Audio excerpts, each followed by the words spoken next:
Greetings, Japan fans. In today's show, we are going to look at tough love for leaders.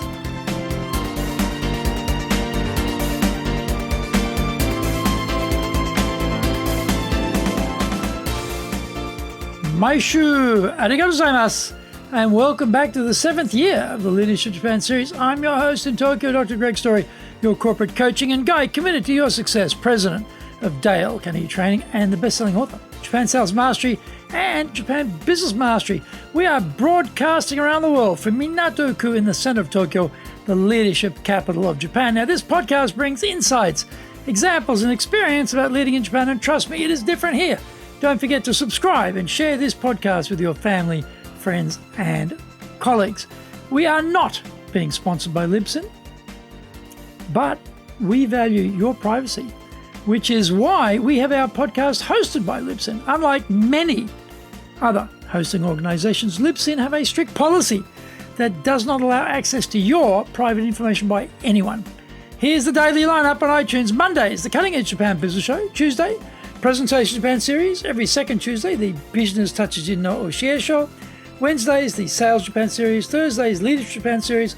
And every second Thursday, the Business Pro Podcasto.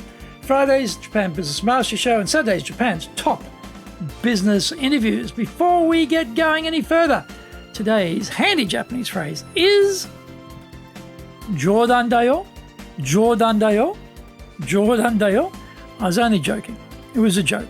Jodan dayo, Jodan dayo, Jodan dayo. You know, you're with your friend and you say something and they get upset or they look at you or they start to wonder about you. You say, Jodan dayo, Jodan dayo, Jodan dayo. Now, this is where foreigners and Japanese find that they've got completely different senses of humor.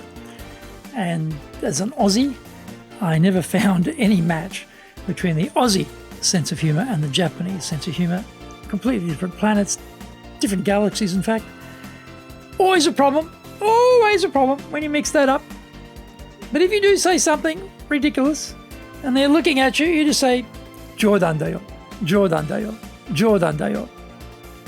This is episode number 389, and we are talking about Namby Pamby kids today and tough love leaders. Years ago, I inverted the pyramid and promoted the best salespeople to become the branch leaders. The existing branch leaders were shuffled around to new branches, and they provided the grey hair and the credibility needed by the older, rich clientele, but didn't have responsibility for driving revenues anymore. They were moved because if they had stayed in the same branch, they would have undermined the authority of these upstarts recently promoted.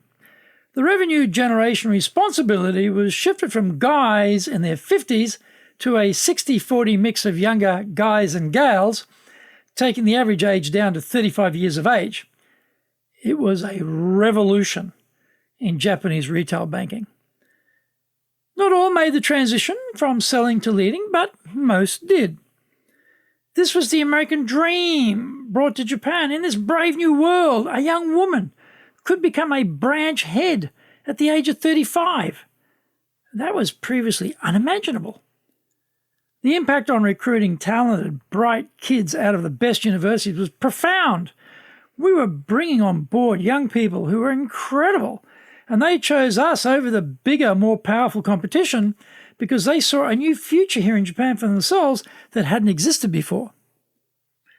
There were many reasons for instituting this revolutionary change, but one of them was a generational divide between the older male branch leaders and the younger people they were responsible for. Like me, they had all grown up under the tough love school of boss supervision. When this is how you were raised in business, it's extremely hard to break free of that and try something unfamiliar and different. The intentions are always good and were to make the younger staff better. The issue had become the style of communication to achieve that. Straight talk, for many in my generation, means tons of critique, criticism, and maybe even verbal abuse. That is we got from our bosses, so we are passing it on down the generations. The younger people today, though, have a lot more options than we had. They have compliance systems, staff surveys of bosses, and a fundamental change in societal attitudes working in their favour. The demographic decline in the numbers of young people means there is a strident war for talent going on as companies try their best to find enough young people to hire. The young are a finite resource in a sea of strong demand. That changes the power equation substantially from when I was a kid. We were all assured we were quite disposable. In the modern era, criticism has to be replaced with words of encouragement. Bosses have to adjust their expectations. This sounds simple, but it is confronting. I remember once calling one of my younger staff, and I left a message, call me back. There had been some internal staffing changes, and I wanted to assure them that everything would be fine. I also wanted to gauge how they were feeling about the changes. No call back. But later, I did see a text message to my phone that said they were not mentally ready to talk with me yet. Find out more. We come back from the break.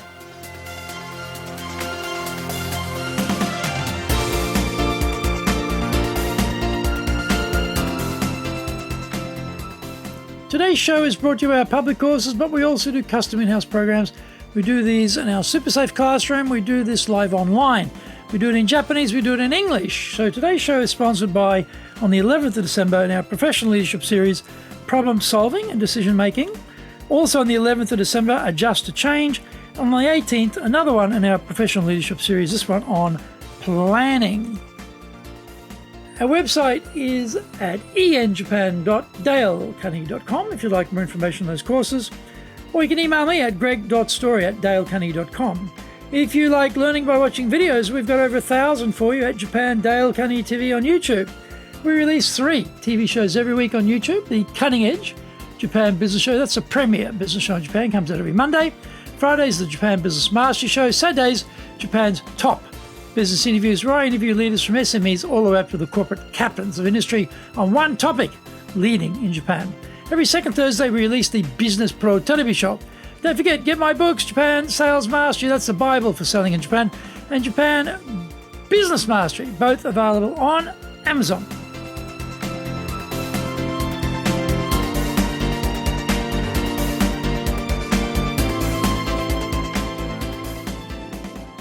Welcome back. I don't know about you, but for someone brought up on tough love, that statement seemed so soft, indulgent, entitled, namby, pamby, no guts, and divorced from reality. I tell you, I had fire and sparks coming out of my ears and eyes immediately. I read their message. I was furious. I could never imagine I would say such a thing to the president of the company if I were a junior employee. If the president left a phone message saying, call me back, then I'd drop everything and make that call as soon as I got that message. We lead a different generation today. In their mind, there's no problem with brushing off the president because they weren't ready to have that conversation. I eventually spoke with a staff member and accommodated some concerns they had, and all was good and resolved for them. It wasn't resolved, though, for me. Maybe I should have just left it, but I couldn't. I had to address their phone message to me. This person was talented, and I didn't want to lose them, so I knew I was walking on a tightrope. My tough love upbringing had their immature, naive, stupid, unacceptable comments stuck firmly in my craw. I told them quietly, calmly, but firmly that if they ever got another message from me to call me back, and they should do so pronto. If they couldn't manage that, then they should find another president to work for. They could do that easily, by the way, because they are in the zone of high talent demand. Where do we draw the line today, though? I know the way I was raised in business wasn't the most ideal and that I am a hangover from a bygone era, but I'm still here and still leading. How much crap do we have to put up with from this younger generation? I would guess a whole lot more, certainly more than we anticipate or want. There is no finite answer, but clearly our method of communication is going to have to change. It has to become much more nuanced than anything we have ever experienced from our bosses. I will try to keep principle 17, number 17, in my mind. Try honestly to see things from the other person's point of view. Also, principle number 8. Talk in terms of the other person's interests. And I will definitely follow principle number 1. Don't criticize, condemn, or complain. If I can keep the fire and sparks within me from burning the whole thing down, then there may be hope for me yet.